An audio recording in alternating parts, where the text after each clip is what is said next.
everyone, good morning and welcome to First Things First. I'm Jen Wolfe, that is Nick Wright, Chris Canty with us this morning. Good to see you, brother. Oh, we're going to wear this all week?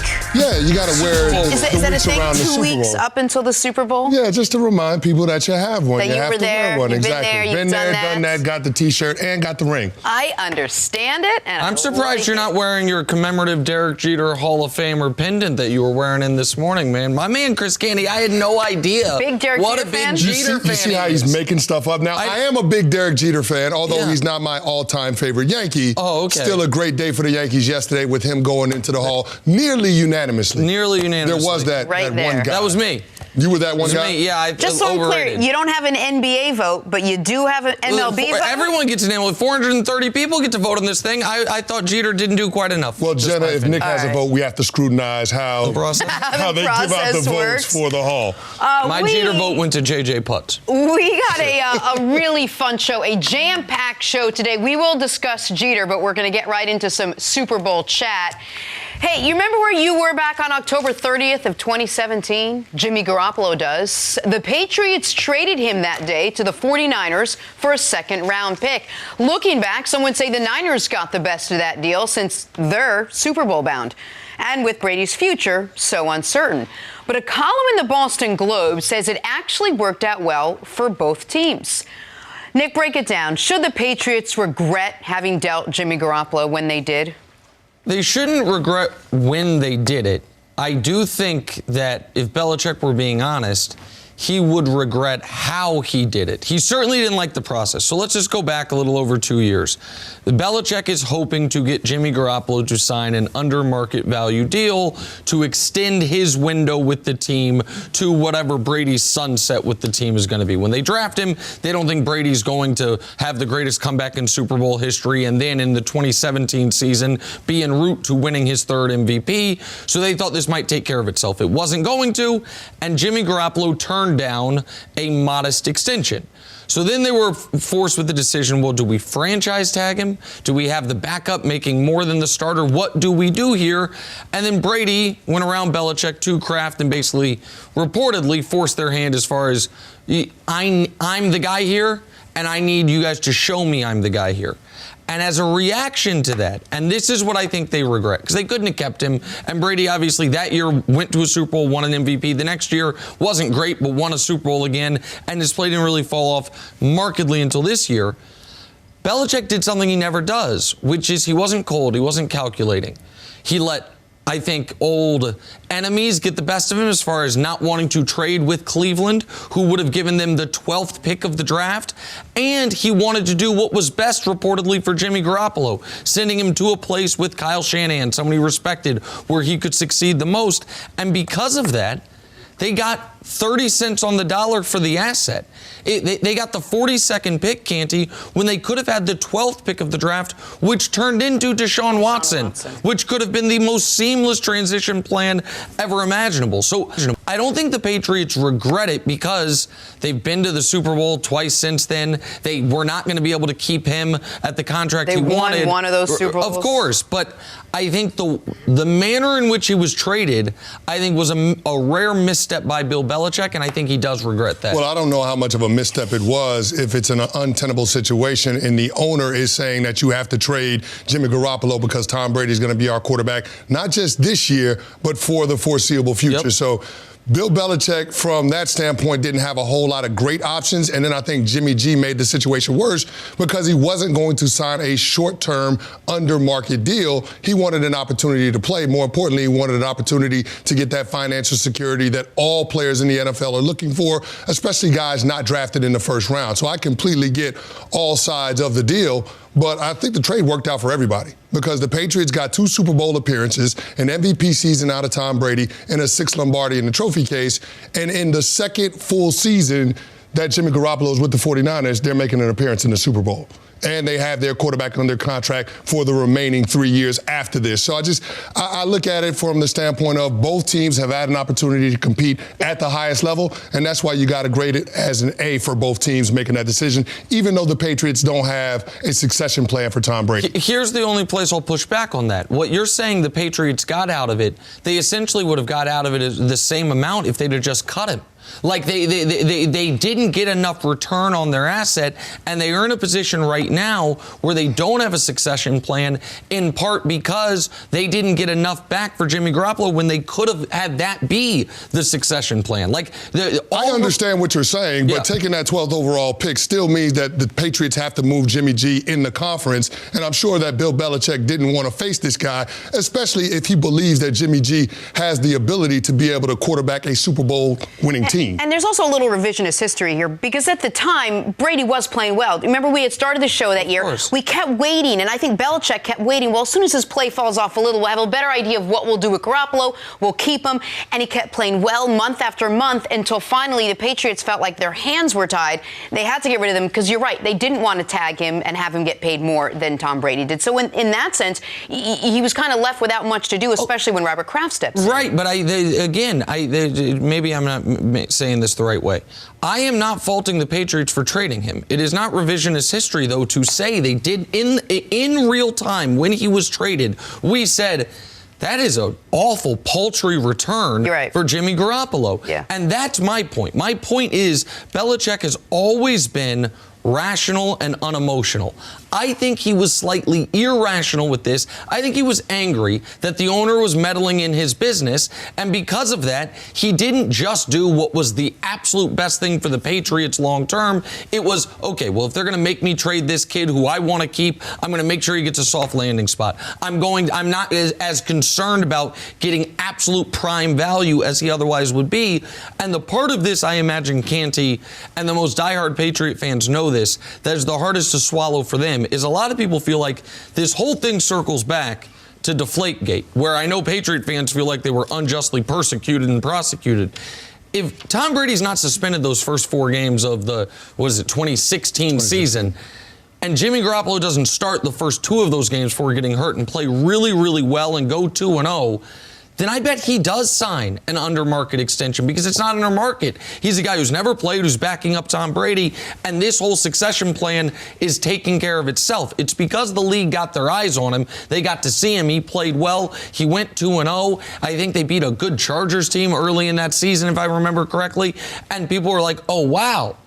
Oh, this guy could be a franchise quarterback, which drove his price up. You do wonder that if Tom Brady was never suspended because he never gets hurt, if Jimmy Garoppolo would still be this unknown second-round pick on the Patriots who we'd only seen in preseason games, who would be the guy getting ready to take the keys from Tom Brady. Well, yeah, we've seen guys that have only played in the preseason, command money on the open market. I mean, you spent a lot of time down in Houston. Remember Matt Schaub, when he was with the Atlanta Falcons, only played during the preseason during his first tenure there, and then the Houston Texans ended up opening up the bank and getting them paid. So we've seen guys that don't have an extensive regular season experience still command a lot on the open market, especially at the quarterback position. So that wouldn't be a one-off in terms of Jimmy G if he got to free agency, ended up getting paid the kind of money that he got paid by the 49ers. But I just think this was a situation where Bill Belichick recognized that his hand was forced. He had to make a decision, and the rest of the NFL knew that they were in a tough spot because they weren't going to pay Jimmy G more than they were going to pay Tom Brady.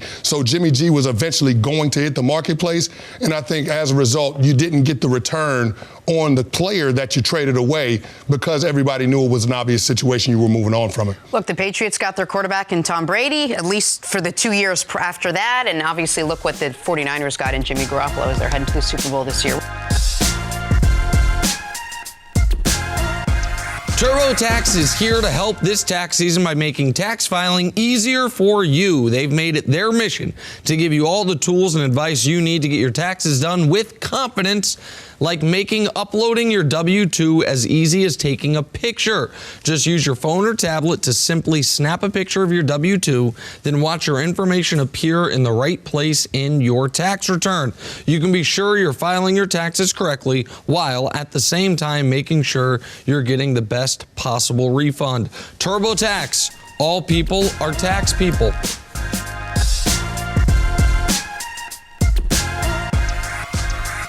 Patrick Mahomes. He's having a postseason for the history books. This following a career start for the history books as well. The folks over at Pro Football Focus agree they've given Mahomes their highest playoff grade since they began grading players back in 2006. Kenny, how hard is it for the Niners defense to get ready? and prepare for a guy like Patrick Mahomes and this Chiefs offense? It's impossible, Jenna, because you have a quarterback. Impossible? It's nearly impossible. There are no good answers in terms of how you defend Pat Mahomes because he's got the arm talent, the ability to be able to throw the football from any arm angle, off platform, on platform, in the pocket, outside of the pocket, and every receiver is live when Pat Mahomes is scrambling with the football. Like his ability to be able to extend plays and then make sure that he keeps his eyes downfield just to see if one of his guys can uncover for a big play. Like, I mean, there really aren't any good answers.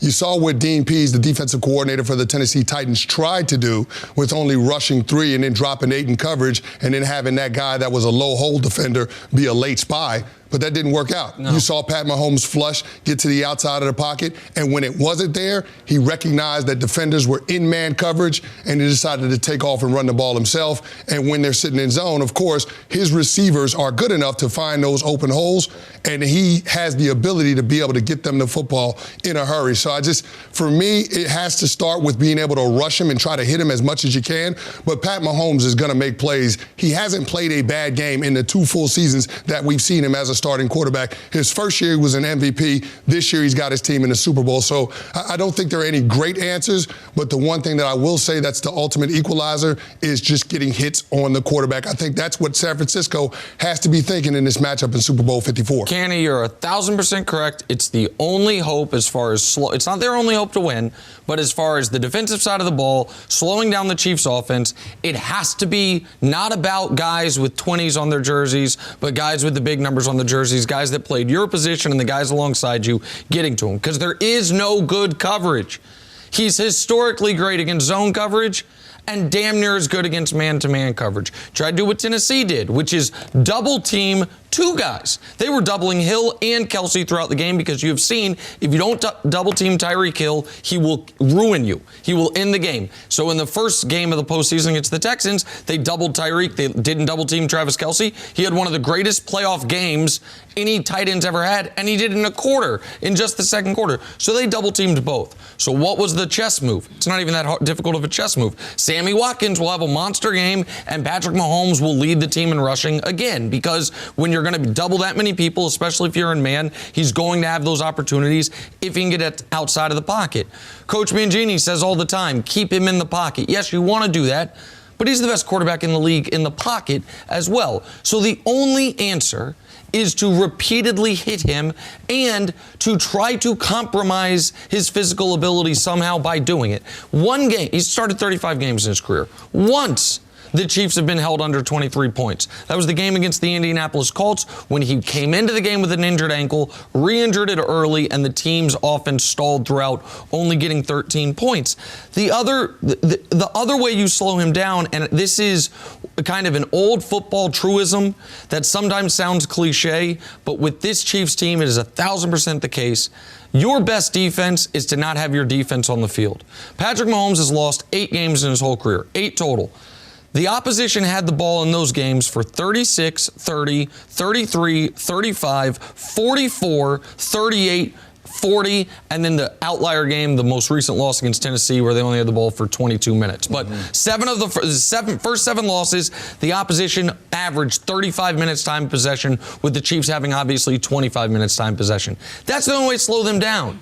They don't lose games because they don't score enough. They've lost games because the defense doesn't do enough. But if Patrick Mahomes is on the field healthy, he is the most dangerous weapon in the entire NFL by an enormous margin, no matter what coverage you throw at him. So you just have to hope those big people can make it to where he doesn't have time to throw, put hits on him, make him feel them. That's their only hope.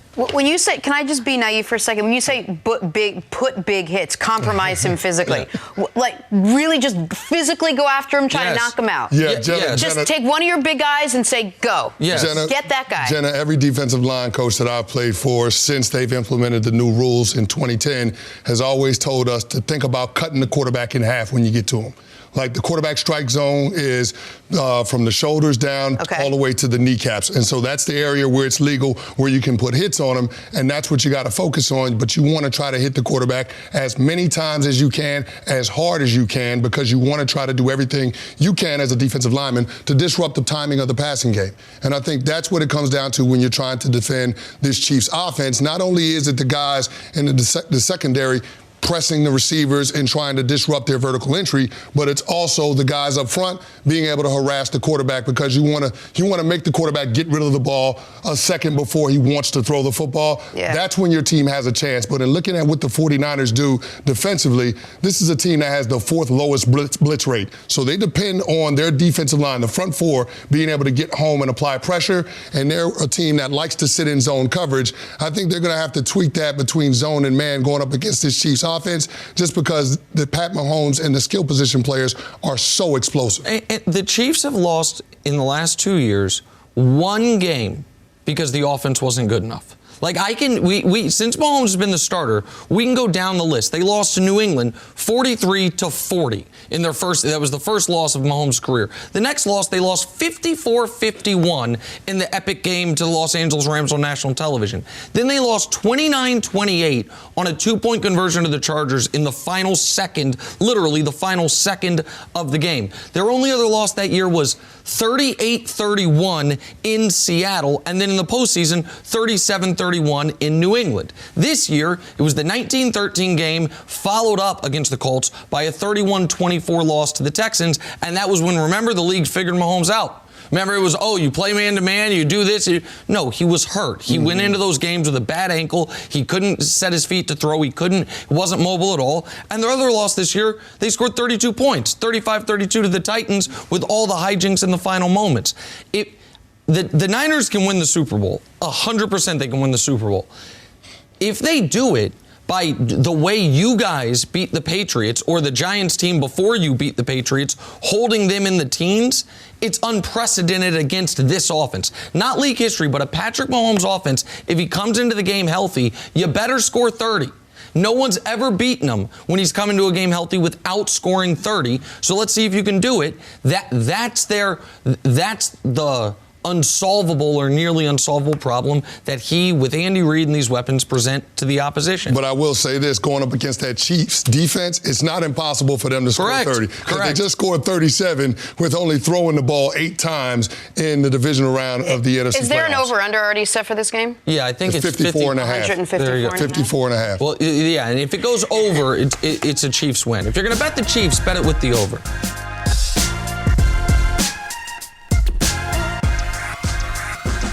Can't wait for Super Bowl week. We're headed to Miami starting Monday. First things first, all of our FS1 shows will be live at Loomis Park on South Beach as we get ready for Super Bowl 54. Hey, if you're in the area, come watch the show live and in person. Audience check-in starts at 6 a.m. We're going to have some great guests. We'll have giveaways. We'll chat with you. FS1 Super Bowl week live from Miami. Now less than a week I hold in my hand, Jenna Wolfe, list of all our guests. At least, I think it's even a partial list. Just the first name I see that I'm excited about. Tell me. Tua Tagovailoa. Because I'm going to tell him he should be the #1 pick of the draft. Yes, I know you're going to tell him that. And the name that I think you're going to be most excited about, it's not Christian McCaffrey, even though you like him a lot. Not even friend of the show, Alvin Kamara. Can I guess? Yeah. Jerry Seinfeld. No. Are they all sports people? Gardner Minshew is going to be on the show. My guy Gardner. Gardner Minshew. Yeah. No one is more up Jenna's alley than Gardner Minshew. We'll tell him that as well. It'll be a wonderful time. And after the shows, this is something Chris Canny taught me with the radio remotes, is I'm going to spend a good deal of time. I don't have a big window because I do have to get to the casino. But after the shows, for at least 30 minutes to an hour, I'll hang out and talk to the people that stop by. I'll do it with you. That's something I went to one of Canny's in ESPN New York radio remotes, and he's out there hanging out, glad-handed and letting people try on the Super Bowl ring, which I guess he can do because you're not really going to steal from this man, so you can let him do it. So, yeah, we'll do that. You said you're going to do it with me? Yeah, why not? Let's alternate. Let's not say we did. Okay, let's just sit there together for hours and hours and wax poetic about anything you guys want to talk about. It's going to be so much fun. All right, let's get back to football now. Talk some Dallas Cowboys, who came this close to making the playoffs. Despite a disappointing season, the team still believes they've got their franchise quarterback in Dak Prescott. Stephen Jones says that signing Dak is urgent and is the team's #1 priority, even though I feel like I heard that last season. Nick, do the Cowboys have to make Dak the highest paid player in the NFL? The highest paid player in the NFL? Highest paid player in the NFL? I thought you were going to say on their team, and I was like, well, DeMarcus Lawrence makes a lot, but probably. In Realistically, the NFL, you know that's the conversation that's going to be had. No, they don't have to. You mentioned that this was the conversation, almost a year ago. I will look into the cameras. I did 9 months ago, and I will say it again. And I have no loyalty to the Dallas Cowboys. I like a bunch of the retired Dallas Cowboys. I like Troy. I like a lot of the guys we work with. But the current team, they're one of 32. Dallas, you do not have to do this. No matter what the media narrative is, you actually still hold the cards. Dak has made no long-term money in his career. People say, he makes all this money in endorsements. He does not make the type of money in endorsements that can come close to what the NFL contract offer is going to be. The generational, I could do anything I wanted and still, as long as I don't, try to start an airline or something crazy, I can still, die with a bunch of money left over. That generations that I will never meet will be spending my money. You can do that for Dak without making him one of the 3 highest paid players in the league. And if he says no to that, if he says, even though I'm the 11th best quarterback in football, I should be the highest or second highest paid quarterback in football, then test his water again. He played this whole year under the specter of injury with no guaranteed money. See if he wants to run that back a second time with the only guaranteed money being a franchise tag. I would put him to the test, Canty. Now, I hate the franchise tag on principle, but it's there. As long as it's there, this is what it's there for. I think they will be making a massive, grievous error if he starts making Russell Wilson, Aaron Rodgers money, much less Patrick Mahomes, Deshaun Watson money, who are the next 2 guys up as well. Well, the problem you run into if you tag him is you run out of cap space and you're trying to sign Amari Cooper and you hope you don't lose Byron Jones in free agency. If you put the franchise tag on him and he doesn't sign it, well, who's going to be your quarterback going into the 2020 season? So I think Dak does have a degree of leverage as far as these negotiations go. But what makes it interesting is the Dallas Cowboys knew that the longer that they waited, it was going to cost them more money. When you got Carson Wentz's deal done, when you got Jared Goff's deal done, Dak Prescott is looking at those same guys because they're in his draft class. And, by the way, those guys were first-round draft picks, so they had a lot more financial security coming into the NFL than he did. So when you look at what he's done based on where he was drafted, clearly he had outperformed his contract. And so to me, if Dallas recognized that he was going to be their quarterback for the foreseeable future, they should have got this deal done sooner rather than later. And now, as a result of waiting, it's going to cost you a lot more money. Did Dak become more valuable after the season he had, or are you at the same place? Well, because he played well, but the team, obviously. The argument for Dak before this year was even if the numbers aren't great, he wins. And the argument this year was, even though they didn't win, his numbers were great. So to me, it's about a push. He didn't lose ground, but I don't think he gained a ton of ground. And just one other thing for the Dak fans out there, the people that want Dak that want the Cowboys to pay Dak this type of money. I am not arguing that Dak Prescott is a bad quarterback. But you can say, what are you going to do if you don't have a quarterback? If you tell me you've got to have a car, and you say, listen, hey, I got one. I got a brand new Acura. I'm like, that's a pretty good car. That's awesome. And then you tell me you paid $175,000 for it, then I'm going to say, well, that was a terrible decision. You'd be better off walking.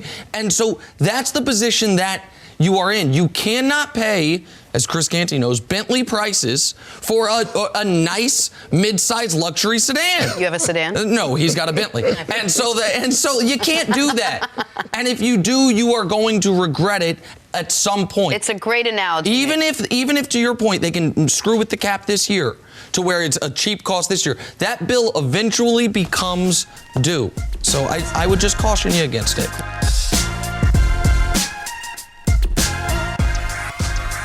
For the first time in his historic career, Tom Brady will have a football decision to make. Should I stay or should I go? While there are many signs pointing to Brady going, Patriots owner Robert Kraft said yesterday, quote, "We plan to keep Brady in New England." And on the gram, a fan carved some poignant words into that New England snow. "Stay, Tom," it read, to which Brady replied, "Love you all."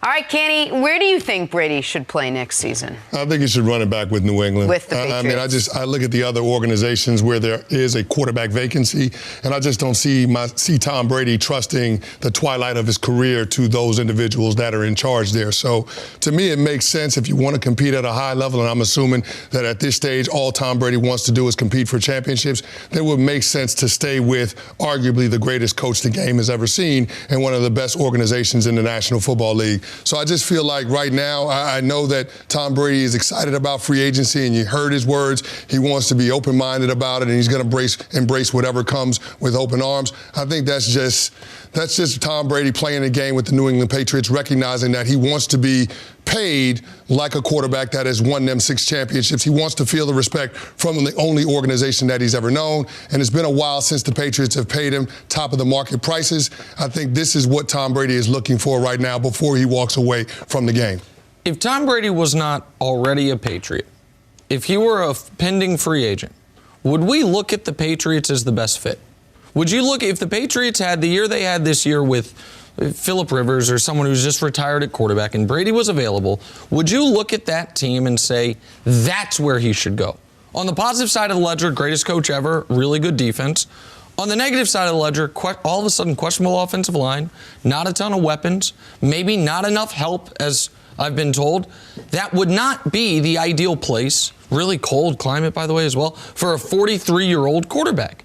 The reason people are, of course, tying Tom Brady to the Patriots is because he's always been tied to the Patriots. But if you were to look at this, if you'd never seen him play and you looked at the openings, to me, the Chargers and sneakily all of a sudden, even though I don't know if his wife would sign off on it, the Titans present better options. Both those teams have a better number one receiver than the New England Patriots do. I think A.J. Brown's going to be a star. I think he's going to be extraordinary. Maybe one day Corey Davis gets it together. I'm not sure about that, but he's a former top 10 pick. That's in Tennessee. And the Chargers, obviously, Mike Williams, Keenan Allen, maybe the best duo in football. The Chargers, what they also have is the need at the position to go along with the need for the franchise.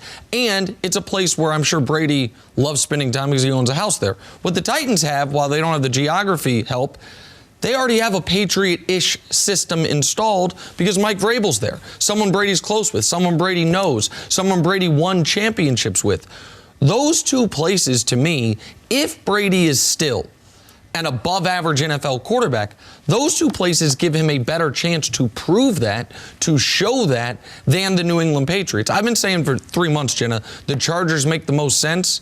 If Giselle's opinion on it is, I'll go wherever you want, then you have to include the Titans on this as well. But I think the Chargers are the one that makes the most sense for every possible reason. I think what some people say is can you balance out, and you tell me this, you're a football player, all the work that has to be done to learn a new system, to go to a new place, to learn new receivers, new coaching styles, new everything, the new food, the new parking spots, all of that up with maybe you would need a little bit more, and maybe the Patriots wouldn't be the ideal spot. But you already know all of that. It's already in place. You don't have to start from scratch. Do those two things balance out? Well, I think whatever team would want to bring Tom Brady in, they would change their system for Tom Brady, not the other way around. I don't think it would be Tom Brady adapting to an offense that's already in place. They're just going to run whatever offense that he's been comfortable with under Josh McDaniels for the majority of his career. So I think that's probably what the proposition would be. But, I mean, in looking at the places that Nick outlined, I do understand why you would point to those organizations because they feel like they're a quarterback away.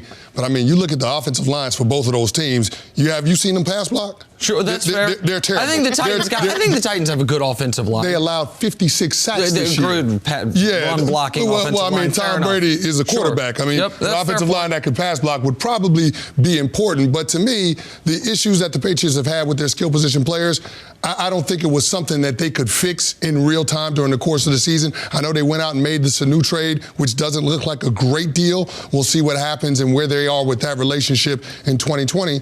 But A.J. Green's going to be a free agent. Maybe that's a potential weapon. Melvin Gordon's going to be a free agent. Maybe that's a weapon they would consider. I just feel like with Bill Belichick, he would be able to recognize what the team needs, what the deficiencies are, and then put those pieces around Tom if Tom decided to come back.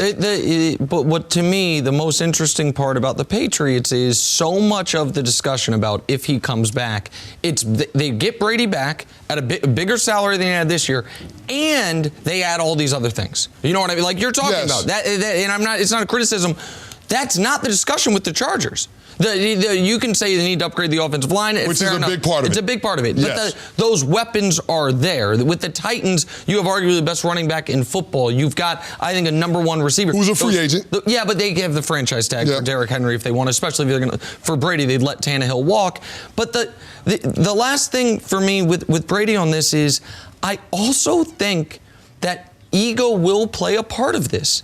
And I think it's not just the ego of, can I do it somewhere else, but the ego of, guys, I asked for this not to be a question 9 months ago.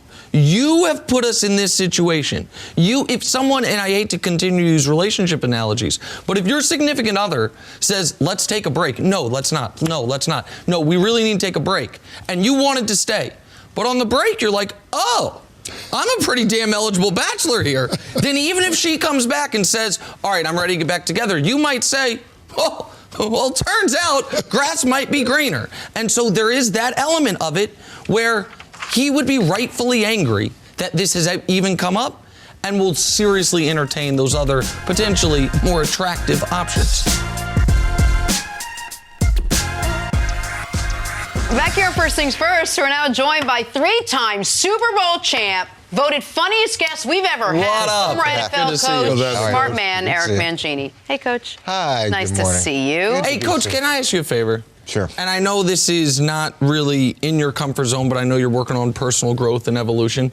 Will you bring at least one of your Super Bowl rings to Miami? Oh. Yeah, I probably won't. Okay. I don't know how that associates with growth, but if you look at this tie. Yes, the tie is showing immense growth. Yeah, and so it's I my was. growth Here's how you can do mindset. it. A chain, so Nick feels more comfortable, and then just stick it on the chain. Oh, now that would be dope. That is more in your wheelhouse. And I wear the rings I haven't on heard my a lot chain. of people say dope in a while either. That's a little bit of a thriller. Will That you at would least be take dope. a picture of them so we can see them? Do you have rings, Coach? Yeah, I think I do. They're Okay, somewhere. just making sure, because I've been saying that you do. Okay. So I just All want to right, make fine. sure. I tried, America. And my goal is to be dope. All right, Coach. Speaking of coaches, Kyle Shanahan is making his Super Bowl debut as a head coach. Last time he coached in the Super Bowl, it was 3 years ago. It was Super Bowl 51, and he was the offensive coordinator of the Falcons when the Falcons blew a 28-3 lead to the Patriots. He then went home empty-handed. Even though a few seasons have passed, Shanahan remembers the lessons he learned in that game. There's definitely parts in that Super Bowl that I would love to have back and stuff I was very hard on myself. But, the whole narrative of if I just would have ran it, we would have won. I know that wasn't the case. I know it went into that game and all the stuff that happened. So that stuff didn't bother me. I won't say that I ever relaxed in that Super Bowl, especially with Tom Brady having that ball. But that's something that keeps you humble at every single moment until the game's over. Coach, what do you think Shanahan can learn from what happened in that game that he can take into this Super Bowl matchup against the Chiefs? Well, you see what he learned even this past game, where every inclination of an offensive coordinator who is also the head coach, when you've got a quarterback like Jimmy Garoppolo and an offense like he has, is to throw the ball more. But he was that run. He was it was going well. He was limited to 8 passes, which is an incredible number.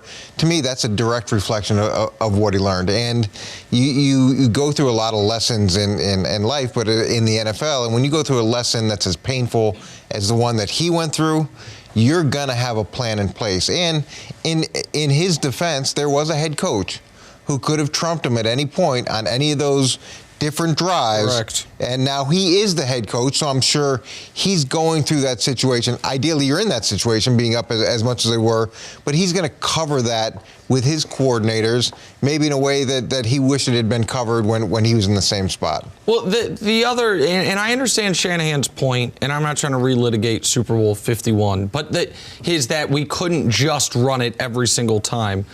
That's kind of true. What's also true is run it or not.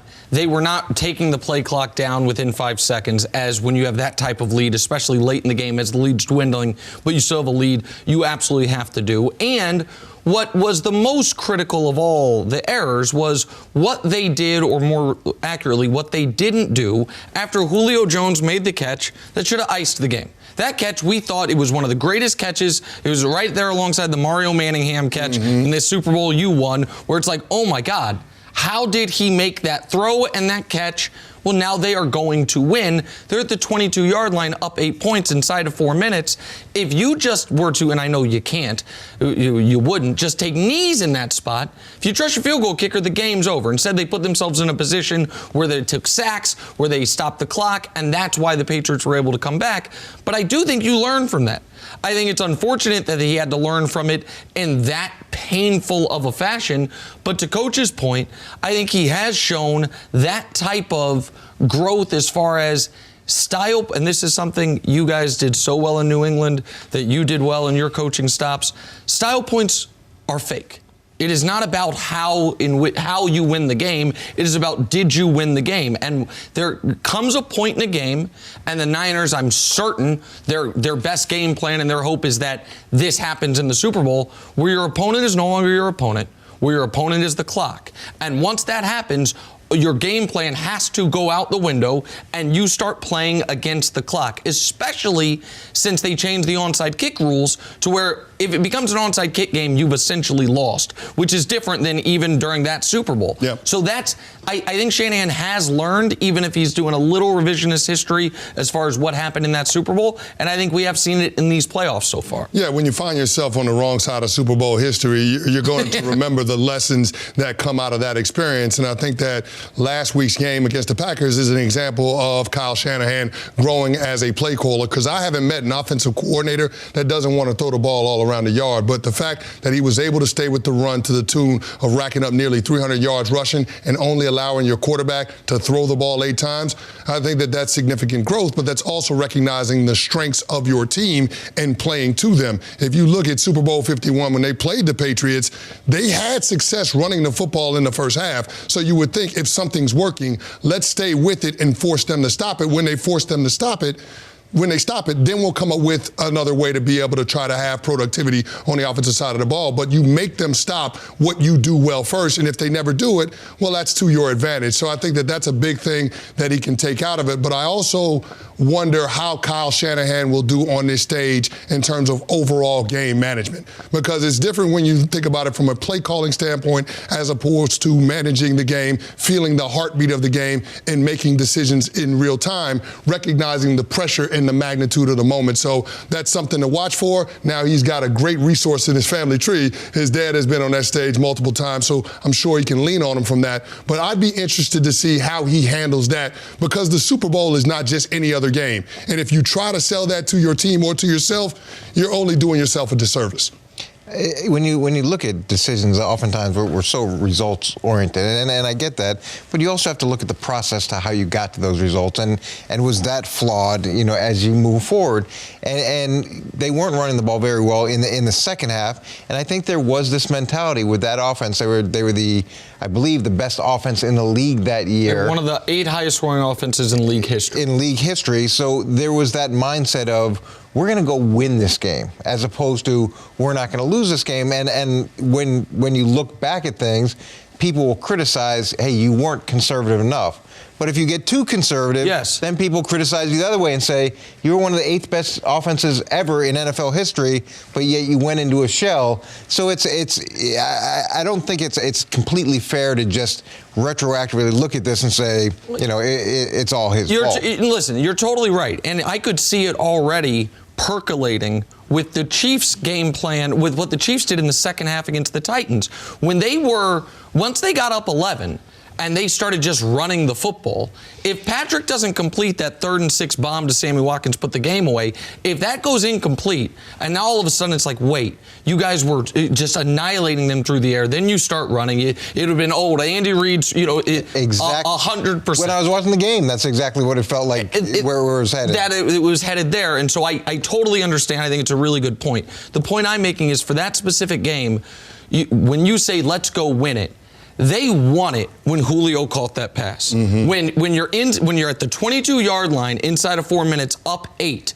Unless your field goal kicker has torn his hamstring and you're indoors with a chance to go up 11 and make sure the other team has no timeouts left. The aggressive play was to Julio, and you won the game there, and they kept their foot on the gas. They're calling 2 more pass plays on that drive, knocked them out of field goal range. That's the part that it does appear Shanahan certainly has learned from. And Shanahan's about to play a team who erased a 24-point deficit themselves in the Chiefs against the Texans, so they know what that's like on the other side. Let's get back to Jimmy Garoppolo. Back in 2017, the Patriots traded him to the 49ers for a second-round pick. Looking back, some would say the Niners got the best of that deal since they're Super Bowl bound and with Brady's future so uncertain. But a column in the Boston Globe says it actually worked out well for both teams. Coach, you think the Patriots should regret having dealt Jimmy Garoppolo? No, not at all. When you look at how this has played out, so Garoppolo got there and they won 5 games late, and then he got hurt, and then they won 4 games.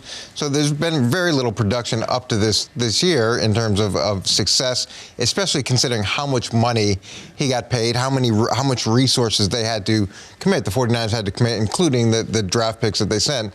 So you fast forward to this year, and it's not like he's been the reason that they've won in the playoffs. He threw a record low or close to a record low amount of attempts last game. So you can't even look at it from that perspective. And then when you go to New England, they won 1 Super Bowl. They went to a 2nd Super Bowl. They won another division championship. So there's been a consistent amount of success there.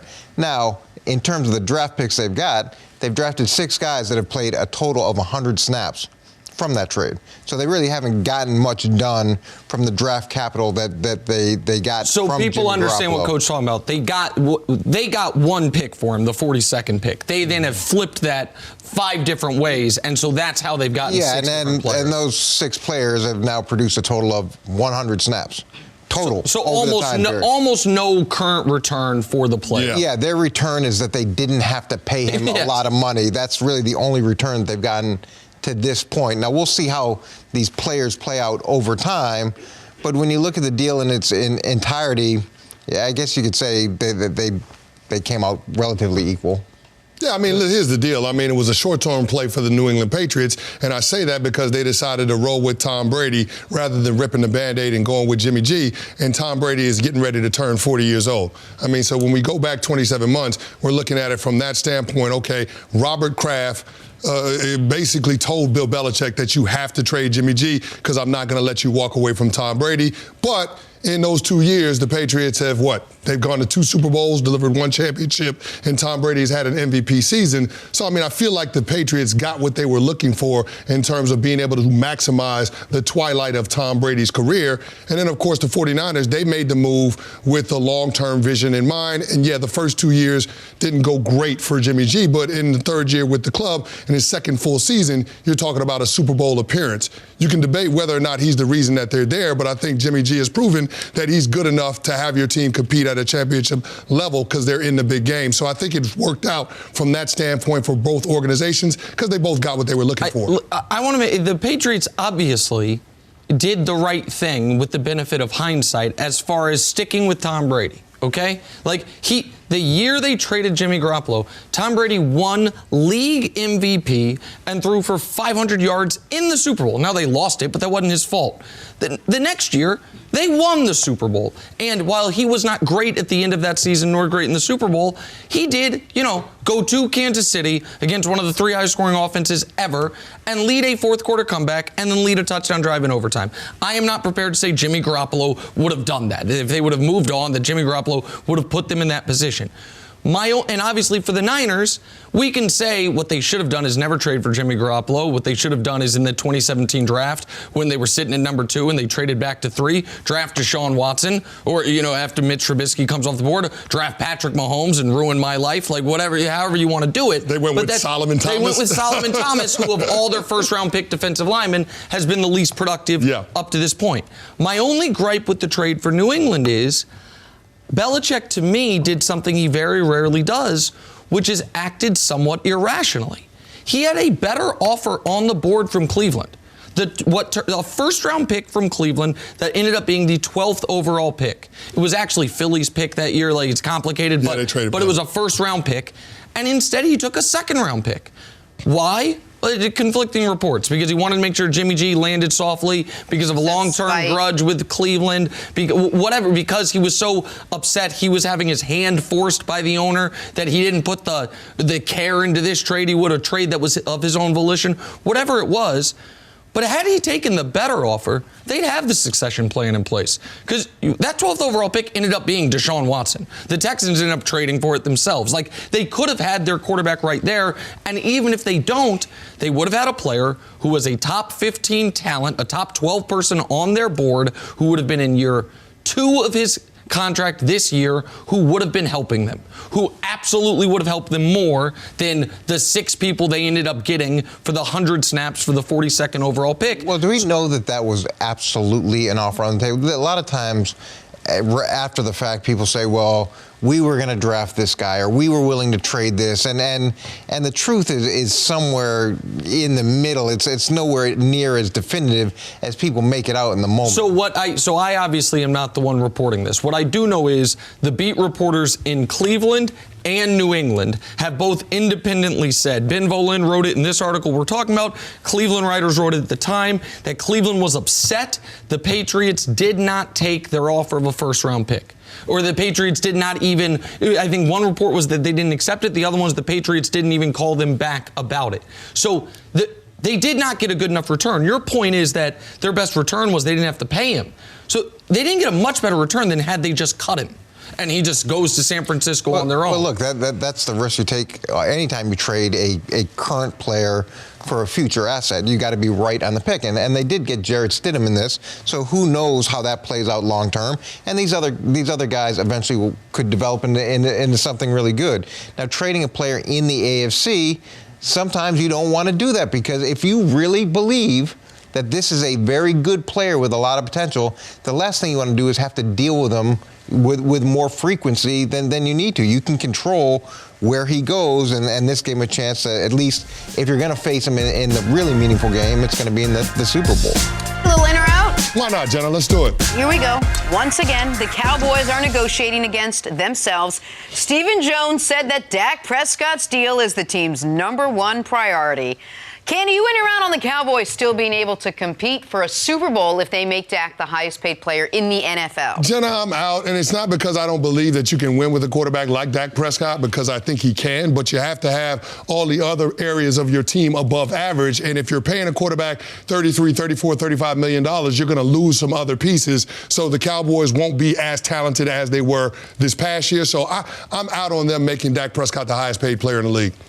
Look, the market is what the market is, so if they want to keep him around, they're going to have to pay him, and they're going to have to pay him based off of what other people like him make. So I'm in on this, and the one thing I like about Dak is everything I've heard about his character, his work ethic, and his ability to continue to get better. So let's see what he does in a new offensive system. If you want him around, you got to pay him. I agree that if they want to keep him around, they're going to have to pay him a ton of money, a franchise tag or long-term extension. But I'm out, because I think if you do that, you are not going to have the pieces that he needs around him to compete for a championship. I think Dak is in that same tier as Jimmy Garoppolo. You can say, oh, Jimmy Garoppolo's competing for a championship. Yeah, he is. The big balloon cap hits of his payment of his contract were last year and coming up in the future. This year it's in a bit of a valley, if you will, and they've got so much talent that is still on cheap deals. Nicky Bosa's a superstar. He's on a rookie deal. George Kittle is a superstar. He's on a rookie late-round pick deal. The Cowboys don't have those benefits. They've paid everybody already, so they're going to have to pare away guys from their roster. So I'm out on their ability to win a Super Bowl, compete for a Super Bowl if they pay Dak. All right, yesterday, Patriots owner Robert Kraft told TMZ, quote, "We plan to keep Brady in New England." However, Tom Brady said he's going to be open-minded when he's a free agent. Canty, you in or out on Brady returning to the Pats next season? Yeah, I'm in on Tom Brady coming back. The Patriots don't have an alternative, and I don't think that Tom Brady really wants to go anywhere else to play. I think that this is posturing. He wants to be respected by the organization, and players feel respect by the way you pay him. He's been at a below-market deal for the last several years. I think he wants to get paid and be recognized as one of the best quarterbacks in the game. I got advice when I became a head coach, said, look, when you go home at night, you got to be happy. And if your assistant coaches are unhappy, tell them to go get their own head coaching job. And he said, now on the flip side, the owner needs to be happy. And if you don't like that, go buy your own team. And so when you hear the owner say that he wants them around, then I think he's going to be around, because at the end of the day, if you don't like it, go buy your own team. Yeah, Okay. Great point, Coach. I don't think Belichick buy his own team, but Belichick might find a new team if this gets meddled with again. I think Belichick's made his feelings clear on this when he didn't give Brady an extension 8 months ago. I'm out. I am not convinced Brady wants to be back. I think Brady might have said I've taken less for you for what? I've done more than any player for any organization in the history of the league, and you treat me with this level of disrespect, not making me sing for my supper, and then not even giving me my supper when it came to the contract extension. So I think Brady is going to see if the grass is greener and decide it is. I'm out. All right, the 49ers defense has been one of the best units in the NFL all season. They'll face a really tough test in Super Bowl 54 against the explosive Chiefs offense. Kenny, you in or out on the 49ers being the team best equipped to slow down Kansas City? Jenna, I am in, and it has everything to do with the defensive line for the 49ers. They've got 4 players this year that had 6.5 sacks or more. That's the best in the NFL. They have depth on that defensive front so they can roll those pass rushers so they stay fresh throughout the game. If you're going to slow down the Chiefs, you have to cut the head off the snake. You got to hit Pat Mahomes. The 49ers defense can do that. If you look in the whole league, I would have chosen New England, and then they held them at 23 points during the course of the season. I know they got out early to a lead, but then they were able to shut them down. And I think as each time that they play an opponent, it gets a little bit better and it gets a little bit harder for that quarterback, so I would have taken that. Yeah, and in the Super Bowl, I would understand that as well, because you have that extra time to prepare, throw in some defense. Belichick saw in 1983 that nobody has seen since. He probably ran. Right. And so I understand that, but I am going to go with Canty and the horses of the Niners. I don't think there is a coverage you can play against a healthy Patrick Mahomes that can effectively slow him down. No, if there is, no one's done it yet. But anyone can be slowed down with a violent pass rush, with a ferocious pass rush. That's what the Niners have better than New England, so that's why I'm in. Will they keep him in the pocket? Well, right. Nobody's been able to yet. Will they keep him in the pocket?